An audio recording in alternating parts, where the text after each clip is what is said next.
Imagine for a moment you're at the very top. You've made it. You're respected. You're paid well. But then one morning, you read a memo, just one document, and it confirms this deep, dark suspicion you've had, that the machine you serve isn't actually broken. It's working perfectly. With a chilling kind of precision. And its main output, the thing it's designed to produce, is the systematic consumption of human well-being for profit. Right. And that descent from, being complicit to having this kind of shattering moment of clarity. Yeah. That's the core journey in the sources we're diving into today. This collection, it's titled The Ouroboros Audit. And while it tracks a fictional collapse, its framework for understanding how systems fail today is, well, it's frankly unsettlingly relevant. So our mission today is to really get into that central metaphor, the Ouroboros, the serpent eating its own tail, which is used here as a symbol for an economic system that has to consume its own participants, their pain, their labor, their lives, just to keep its own loop going. And if you look at the philosophical core here, it's asking a really profound question.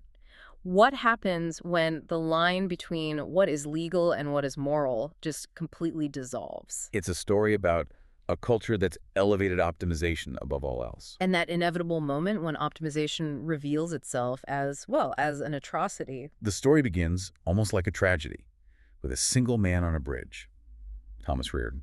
He was a high-level analyst, and he's holding this encrypted to-me briefcase. Which is really the symbol of his whole corporate identity, right? The thing he's about to throw away. Exactly. His final assignment had been the integration of a company called the Keres Syndicate. And Keres, the sources are crystal clear on this. It wasn't just another company. It was the perfected anatomy of systemic corruption. A closed loop is what they call it. A perfect vertical integration of human suffering. That's the direct quote. And what made that loop so perfect, so disturbing, was how it worked. Keres didn't just distribute drugs. They manufactured the synthetic opioids that were fueling this massive addiction crisis. And then they also owned the rehabilitation clinics. The ones treating the very addicts they created. And it gets worse. They would then invest their own employee pension funds into the private prisons that house the people who, failed rehab or fell back into addiction. So every stage was monetized. Every dollar, whether from addiction, treatment, or incarceration, flowed right back to the center. It's a completely cynical but financially perfect economic model. But Reardon, the analyst, he knew most of that. He'd been looking at their books for months.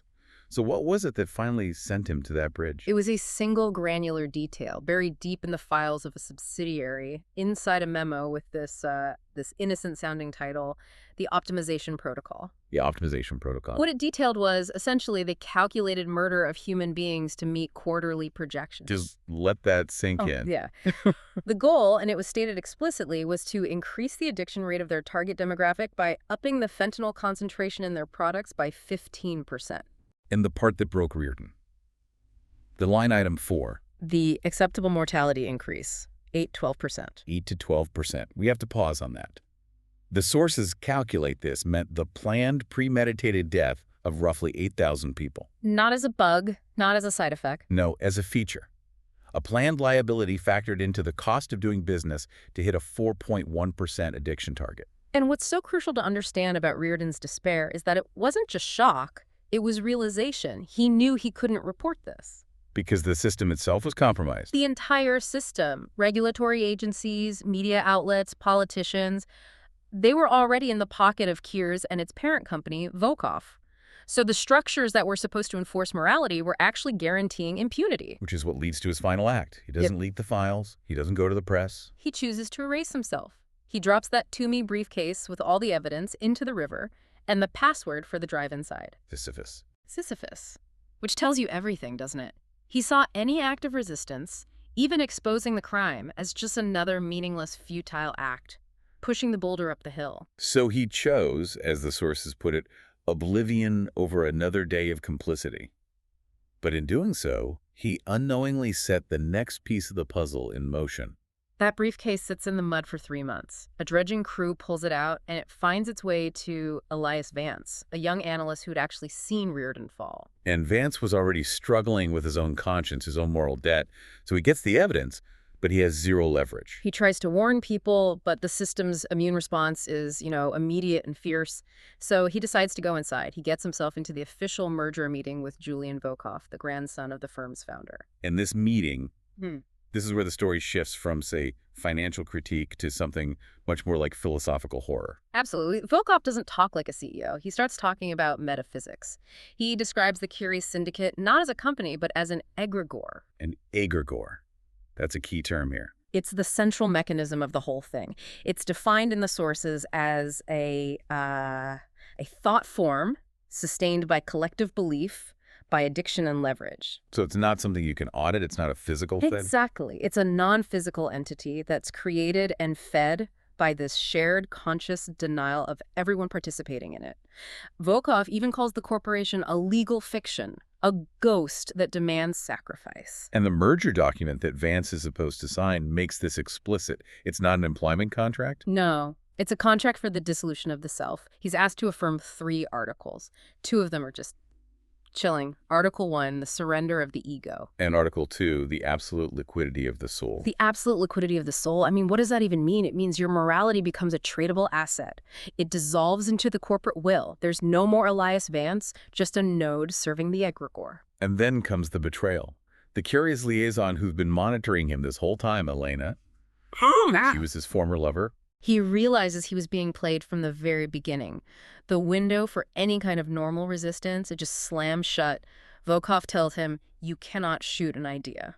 So Vance and Elena, they're cornered. They're in the firm's archives, which are described as being literally saturated with the psychic residue of decades of moral compromises. Yeah, and they know physical resistance is death, and just giving up is Reardon's despair. So they find a third way.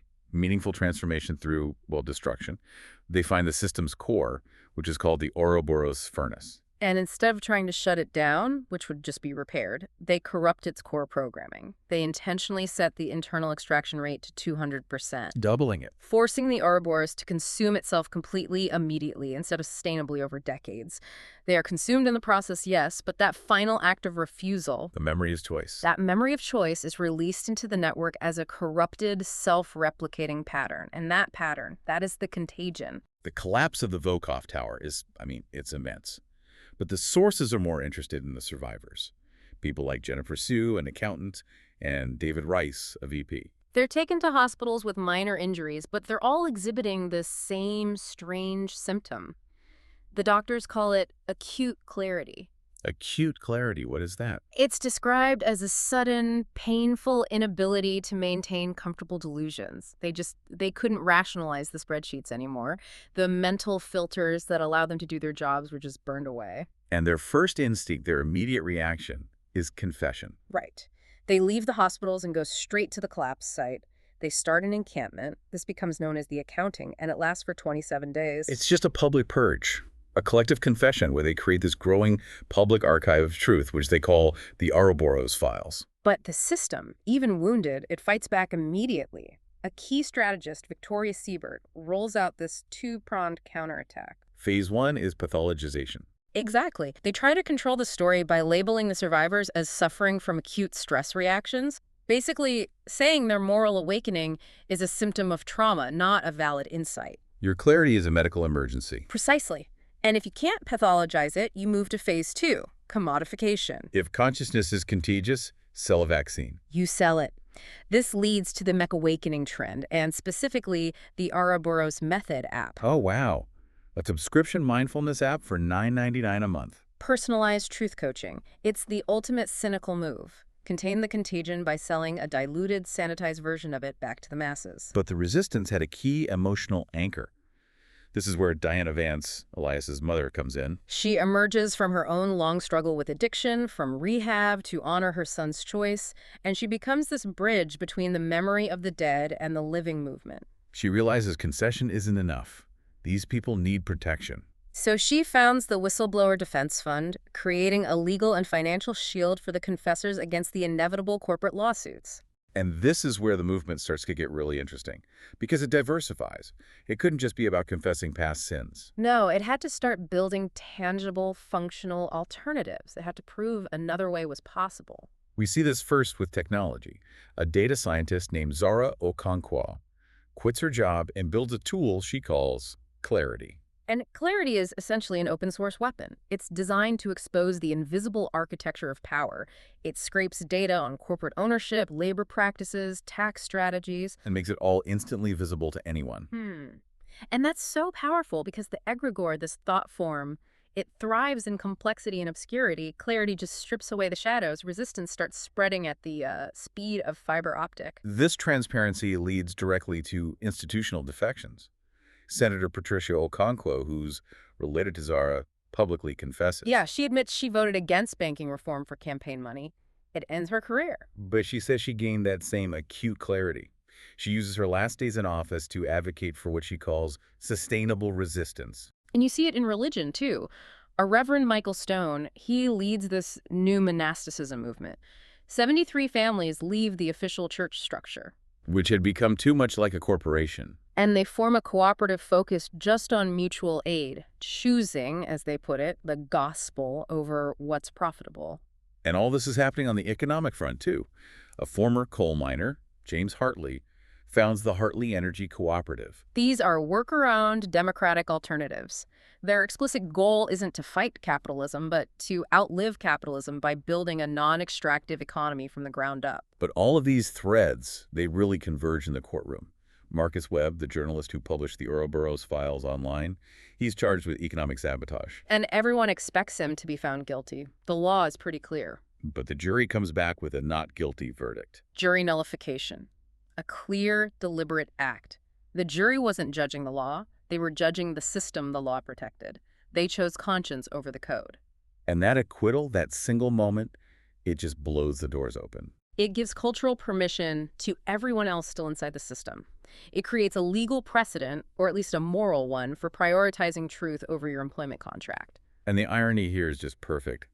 Victoria Siebert, the strategist who created the McAwakening app. She herself gets infected by the contagion. She realizes the total futility of what she's doing. So she leaks her entire archive to Marcus Webb, the man she'd been trying to put in prison. It's the roadmap of the entire shadow infrastructure. Right. And then her final act of refusal isn't grand like Vance's. She just resigns and becomes a home health aide. She chooses, in her words, honest work. That final leak creates a cascade. The momentum is just unstoppable. The Whistleblower Protection and Corporate Accountability Act passes the Senate 62-38. And at the same time, a federal prosecutor uses the files to launch a massive RICO investigation.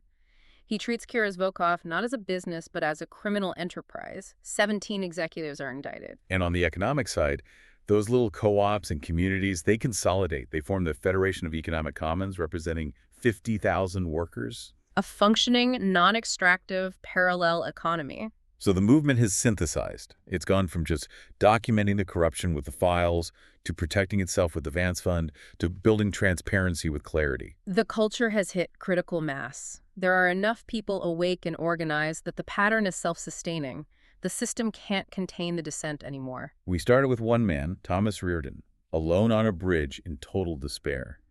And we end with a national shift across 3 dimensions: legal, economic, and consciousness. And the final synthesis from the sources is that the Ouroboros didn't die. It wasn't killed in some grand revolution. It was starved. It was forced to adapt because enough people simply chose to be indigestible. They just stopped participating. They built alternatives that the serpent couldn't swallow. Exactly. So what's the final thought here for you?